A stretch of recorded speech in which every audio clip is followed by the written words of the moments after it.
ساقی آرامم کن، دیوانه امرامم کن، من خسته ایامم ساقی تو آرامم کن.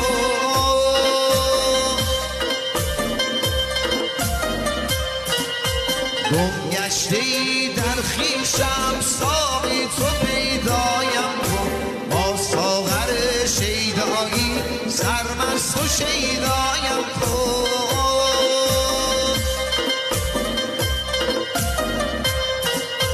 در سینه پنهان کردم فریاد و بغضم را، محض خدا روزگار مشکن دگر سازم را.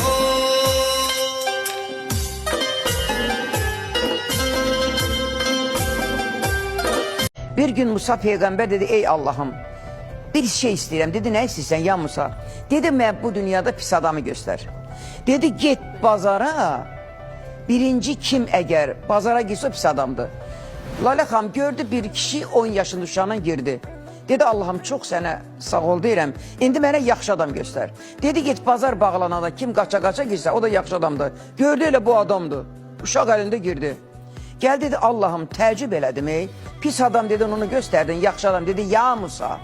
O pis adamıydı. Bazara girəndə uşaq soruşar ki, alma neçəyədir, armud neçəyədir? Uşaq soruşdu, ata, dedi, can ata. En böyük nədir dünyada? Dedi, bala, dağlar. Ata, ondan böyük nədir? Dedi, yerlər, dağlar yerlərin üstündə oturur.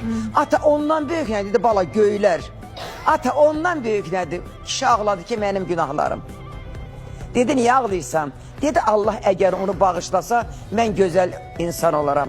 Dedi, mən o günahları dağlardan da, göylərdən də, yerlərdən böyük bildim, mən onu yaxşı adam elədim.